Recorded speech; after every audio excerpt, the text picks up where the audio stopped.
Well, it's great to have all of you with us today. My name is Chris, one of the pastors here, and we're kicking off this new series titled Love First. And I'm pretty sure that every single one of you, at some point over the course of your life, have watched this classic Disney movie, Snow White and the Seven Dwarfs. And in that movie, there's this scene that kind of keeps on coming back. It was with the evil queen and her magical mirror, and she would walk up to that magical mirror and she would say, "Mirror, mirror on the wall, who is the fairest of us all?" And time again, the magical mirror would repeat to her, and the mirror would say, "Thou, O queen, are the fairest in the land."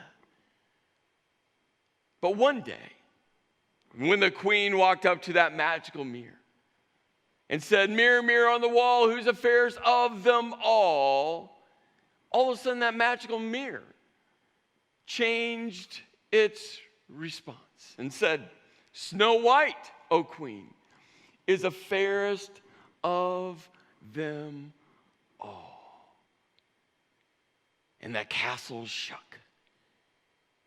But when you think about that Disney classic cartoon movie, I mean, it's filled with great story writing, but it's also very, very revealing, especially when it surrounds, just human psychology. Because out of all the questions that the evil queen could ask this magical mirror, she decided to ask this question, who is the fairest of us all? She wanted to know who was the best, who was the prettiest, who everyone liked the most.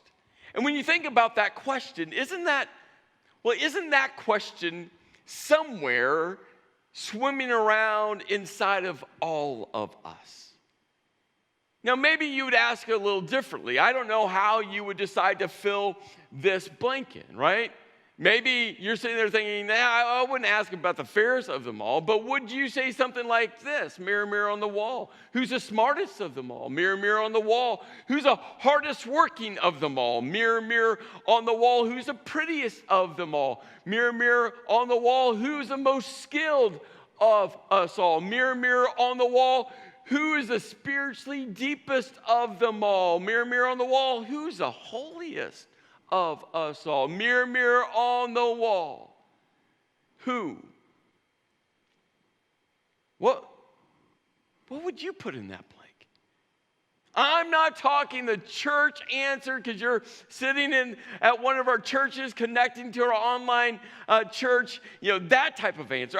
I'm like, if you're in your basement, in your office with the door closed, and you had to fill in that blank with truth, what would you fill in that blank? And what's interesting about this question, even though it's tethered to a fictional cartoon movie, it's a real question that swirls within, I know within me, but I'm pretty sure I'm not alone. And some 2,000 years ago, the disciples, the 12, got Jesus' hand-picked leadership team. If they would have had a magic mirror, they would have asked that magic mirror a question, kind of similar to this. But instead of a magic mirror, they had something far, far better. They had Jesus. And on one day,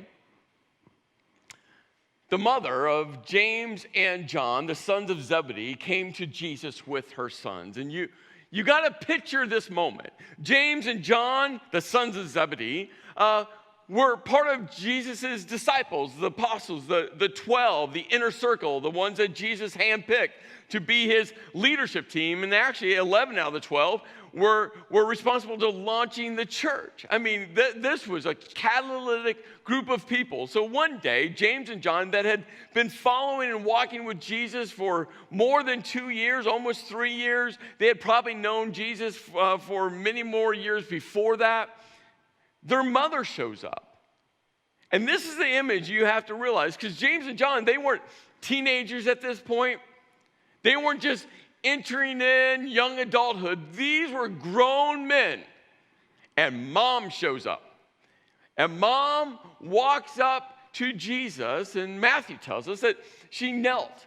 And this was a great sign of love, a great sign of honor, a great sign of respect of how she felt towards Jesus. And when she knelt in front of Jesus, she asked for a favor.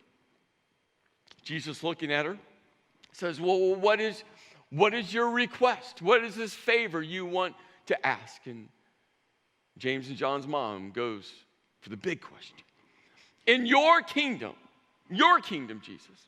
Now remember, Jesus had been trying to tell them about a different type of kingdom, but for the disciples and for almost everyone else, they kept on thinking that Jesus had come to be an earthly king, that he had come to set up an earthly kingdom, that Jesus was going to restore Israel back to the glory days of King David, the glory days of King Solomon, that Israel would be once again a powerhouse, that they would defeat Rome and they would send Rome spiraling down, and that once again, they would have a glorious nation, and that Jesus would be their king. So James and John's mom said, in your kingdom, please let my two sons sit in places of honor next to you, one on your right and one on your left. You see, if James and John's mom had a magic mirror, she would have said, mirror, mirror on the wall, are my sons the greatest of them all? Remember, Jesus had handpicked 12. And now mom is there saying, hey, out of the 12 that Jesus, you handpicked, are my sons, James and John, the greatest of them all. There was something about this seat of honor. And you see, so many things change over the course of millennia. But when it comes to just the human condition, so many things don't change. You see, they were living some 2,000 years ago. They were living where the seat of honor was a seat of, it was a seat of prominence. It was a seat of status. And mom was saying, hey, I want my sons, when you become king, I want them on your left and your right. And that will be a seat of status that, other than you, Jesus, as king, they're second in line. It was a seat of prestige because all of the influence being extended from the king would first attach to, the person on the left and the person on the right. It was a seat of power. If you're on the left and the right of the king, all of the king's power, and the king had absolute power. Absolute power. No one governed the king. No one checked up on the king. There weren't rules for the king. There was two sets of rules. The king and a set of rules for everyone else. And when you're on the left and the right, the king would extend his power to you. And it was a seat of privilege. You would get to eat the best food in the land. Why? Because you were sitting with the king. You would have the best clothing in the land. You would have the best accommodations next to the king in the land. The king would go on trips. Guess who would be invited?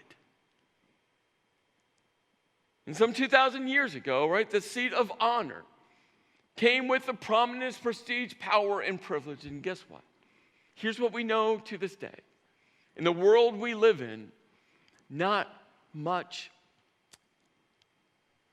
has changed.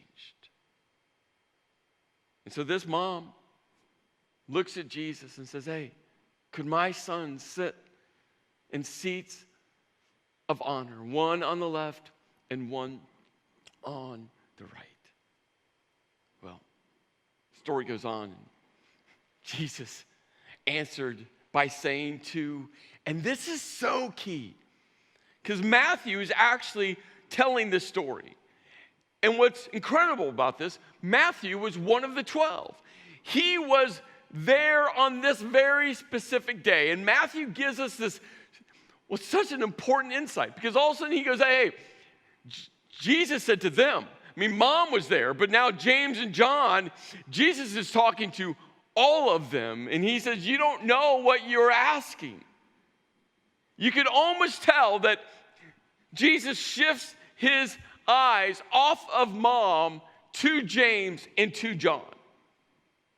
Where James and John they were standing in the shadow of Mom, and now Jesus just kind of calls them out. He says, you, James, John, you don't know what you're asking. Are you able to drink from the bitter cup of suffering I'm about to drink? You see, right before this entire interaction between James, John, their mom, and Jesus, right before, Jesus made it abundantly clear what was going to happen to him. He grabbed the disciples and went to a private place, Matthew tells us. It's a private place, just Jesus and the disciples. And he said, listen, like this is emphatic. Hey, listen, look up here, look up here, look up here. Look in my eyes, Jesus was saying. Don't let any other distractions, don't have side conversations, don't worry about what's going on out there. Don't worry about what's coming for dinner, not coming for dinner. Don't worry about what's going on at home. Here, disciples, look at me. Listen to me, Jesus said. He goes, this is so important. He goes, we're going up. The 12, we're going up to Jerusalem, where the Son of Man, and that was Jesus' favorite title for himself, the Son of Man will be betrayed to the leading priests and the teachers of religious law. They will sentence him to die. Then they will hand him over to the Romans to be mocked, flogged with a whip, crucified. But on the third day, he will be raised from the dead. The bitter cup of suffering. Jesus had just clearly articulated what was going to happen to himself. And now James and John and their mom is asking them for a seat of honor, like he's going to be alive. Like he was going to still be king. And Jesus looks at them and says, did you miss what I just said to you? That this bitter cup of suffering includes my death. I mean, I think Jesus looking at them said, moments ago I said, hey, listen, this is what's coming my way. And just within a few days after this moment, that bitter cup of suffering, well, Jesus would specifically ask his Father to take it away. And James and John, they reply to Jesus, says, oh yes, we are able. Now, what's interesting in this moment, they still don't understand what's going on. I mean, Jesus understands this, right? He has told them, hey, I'm going to die, I'm going to die, I'm going to die. And moments later, they're asking to be sat in 2 seats of honor. And Jesus knew at this point, when they said, oh, yes, we're able, that they still don't get it. You see, it just reveals what's true about me, and I'm pretty sure it's true about you. You see, I'm so consumed with me that's impossible for me to see.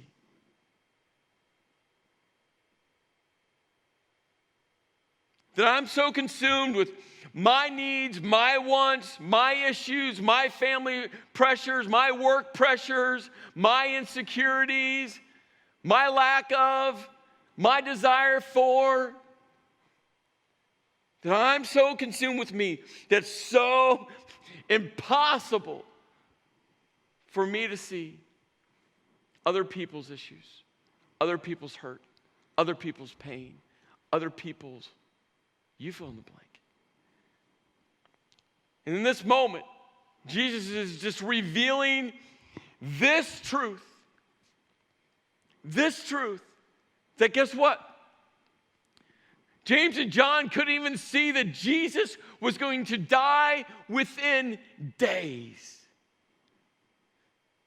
Because they were so consumed with themselves. And they emphatically said, yes, we are able. And Jesus knew that this was a moment to teach them something that would change their lives. He says, you will indeed drink from my bitter cup.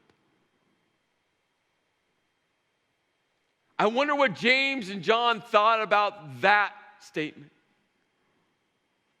What? We don't want to drink from the bitter cup. We want the seats of honor. I mean, the bitter cup, that doesn't sound like fun. Prominence and privilege and power and prestige, that sounds like a good time. Bitter cup, not so much.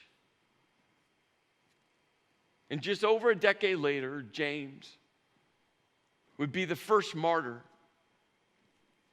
for the cause that we call the church.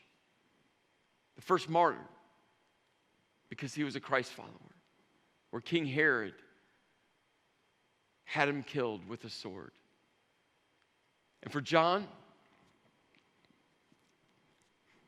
his bitter cup was being exiled to the island of Patmos, where he slaved in the mines. And Jesus said, you will indeed drink from my bitter cup, but I have no right to say who will sit on my right or my left. My Father has prepared those places for the ones he has chosen. Jesus was separating out. He's like, hey, I'm focused on the cup that I'm going to have to drink from, his crucifixion. He's like, God the Father, he's going to worry about everything else. And then we're given such an important insight. Again, Matthew was there. He says, when the 10 other disciples heard what James and John had asked, Matthew was there. They became indignant. I mean, Matthew throws himself underneath the bus. Because the other disciples, guess what? They all wanted to ask that question. They had asked questions like that before. And here's what I wonder. I wonder how many times had they had side conversations with each other about this very question?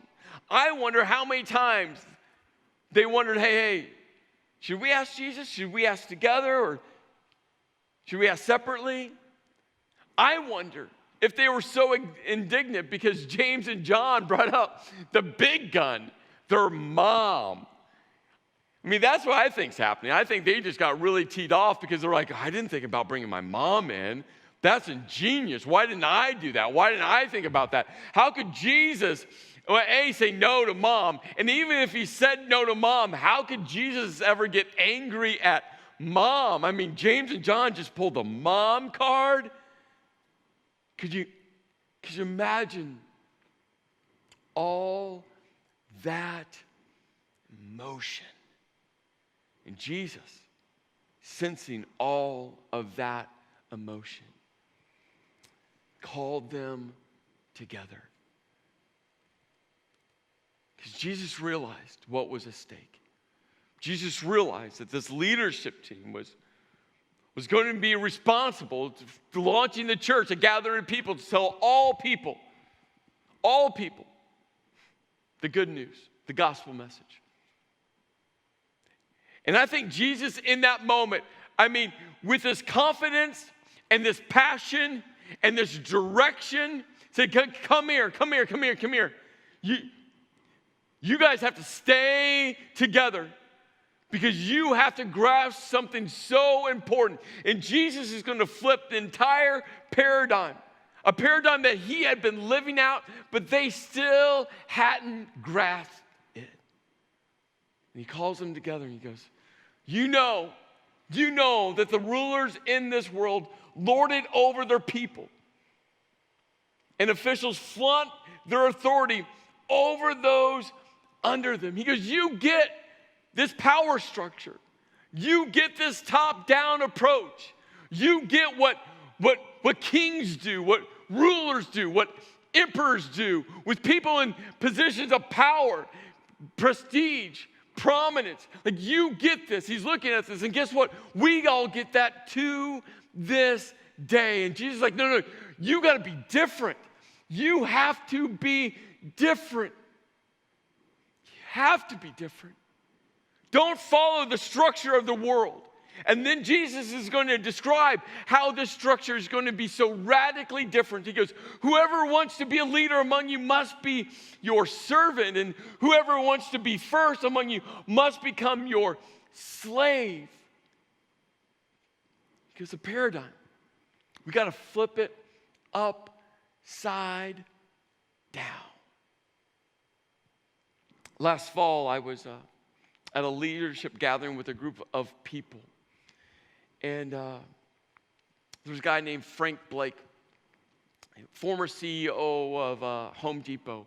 And he was just talking about his leadership journey and his spiritual leadership journey. It was just filled with so much incredible insight. But he just talked about how this is the common structure in governments, in corporations, and businesses. So the top down, the CEO sits on top, the leader sits on top, and everyone is underneath the leader, the CEO. And he goes, what I realized, he said, at Home Depot is we have to flip that structure. The true leaders are on the bottom. The true leaders realize that they're there to help support everyone else, that they're there to help serve everyone else, that they're there to help walk beside everyone else. The true leadership flips it upside down. It's what Jesus was saying. You see, and what I love is I get to lead with a team of people at Tri-County Church that understands this. For every team member that serves across all of our locations, you get this, because this is what you do every weekend and every week. You understand it's truly about serving people. You know, one of the values on our staff is that every one of us as staff members, one of our job descriptions is we're janitors. It's one of our jobs. We pick up trash. We wipe down bathroom sinks. If something needs to be put away, we put it away. And you'll just watch it happen over the course of the weekend. Across all of our locations, you're going to see people just picking up trash randomly. Why? Well, we realize that we're here to serve. And we want to make sure that all of our physical buildings look as clean as possible. We want to make sure that every time someone walks in, it's just as clean as we can make it. It's about being a servant.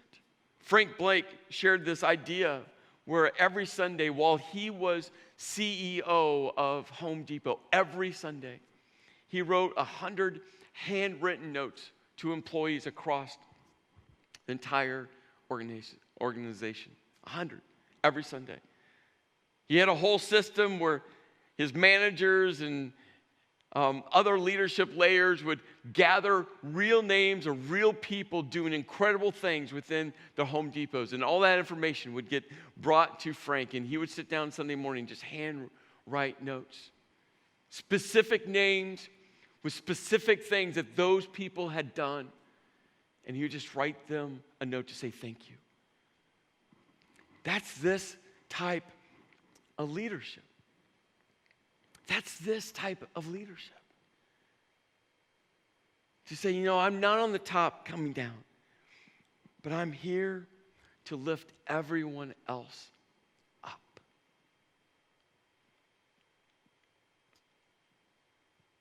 Well, then Jesus goes on. He says, for even the Son of Man cannot be served, came not to be served, but to serve others and give his life as a ransom for many. Jesus is like, my entire life has all been about serving. And the greatest act of serving, and he's looking at his disciples, he said, the greatest act of service is going to happen in just a matter of days. You see, the world is going to say that the seat of honor is all about prominence, prestige, power, and privilege. And all of these things, it's all about me, me, me, me.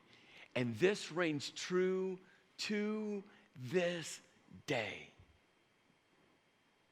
And Jesus flipped the script and said, the real seat of honor is about serving, selflessness, sharing,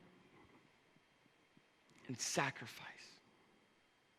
And Jesus gave a sacrifice that we will never be able to reach. His own life.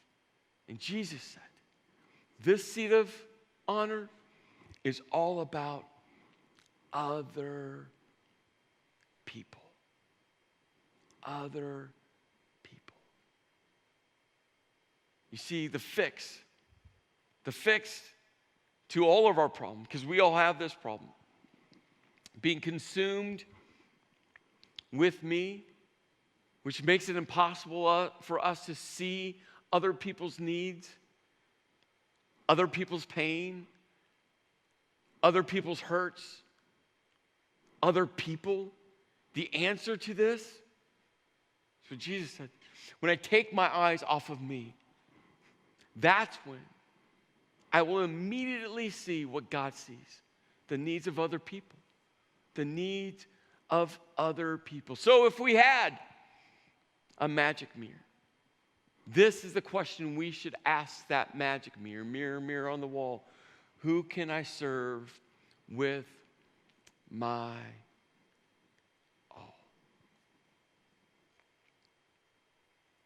You see, we have this tagline for the series. The series titled Love First, but the tagline simply says, looking beyond ourselves. Because that's at the heart of being a servant. That's at the heart of what Jesus was calling his disciples to live out and what Jesus is calling us to live out. It's to live a life not about what I need and what's going on in my life and what my hurts and my pains and my pressures and my stresses and my issues are. But Jesus kept on saying, no, lift your eyes off of yourself and start looking at other people. And when you live a life about other people, watch what happens to the things within your own life. They start to shrink. And days before Jesus was going to drink from a bitter cup that's beyond our comprehension, he looked at his closest friends and said, come on, flip it, flip it, flip it. It's all about other people. Days before Jesus was going to be crucified, he goes, no, it's all about other people. Days before Jesus would be flogged and spit on and betrayed, he said, no, it's all about other people. You see, loving first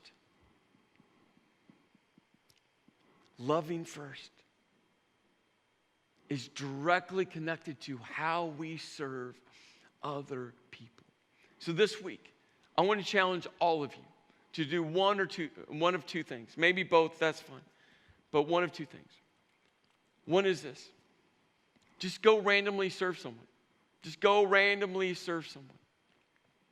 And when you go randomly serve someone, I want you just to post love first. Hashtag love first. If you've never hashtagged before, it's easy. Hashtag one word, love first. Just hashtag it.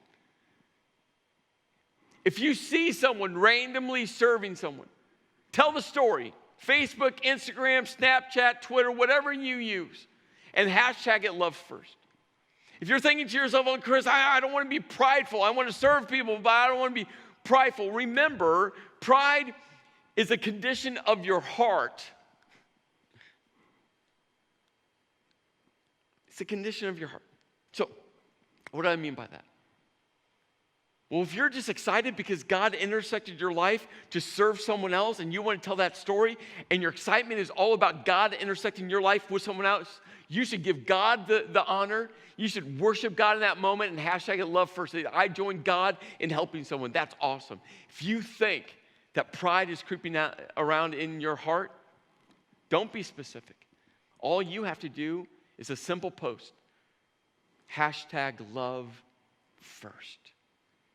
And if some 1,500 to 2,000 people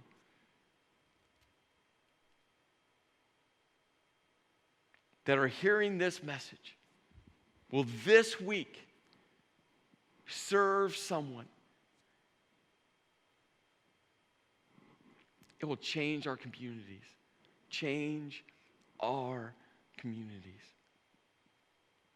Second thing is on the weekend of June 7th and 9th. All of our physical locations in their communities that they're in, we're just going to spend an hour and a half, 2 hours just serving our local communities. It's just going to be an incredible just pockets of time where people are just going to spread out and we're just going to meet some immediate needs. Why? Because loving first means we're going to serve people first. So you can go to tcconline.info and you can find out from your very specific campus you're connected to what you're going to do, what date, what time, all that information. And every campus pastor and point leader is going to give you that information as well. And what we are going to ask is for every person that just helps us come serve, we have these incredible Love First shirts. And you see this $5 here, and that's just suggested donation. That $5 helps defray the cost. So if you don't have $5, if you have $2, awesome. If you have a quarter, awesome.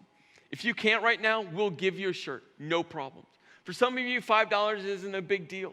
So give $5. For some of you, $10 or $20 to help give a shirt to someone else isn't a big deal. Again, if you don't have the money, we'll give you a shirt. But if we can all help, again, we just want to be a church that excels in generosity. If we can all help, $5 helps defray the cost. But what we want to do is just blanket our local communities and just serve. Randomly serve. Why? Because serving without strings gets our eyes off of me and helps all of us to see. Serving without strings helps to break the me-centric nature of all of us. All of us. And gets us to understand greatest act of love is serving everyone.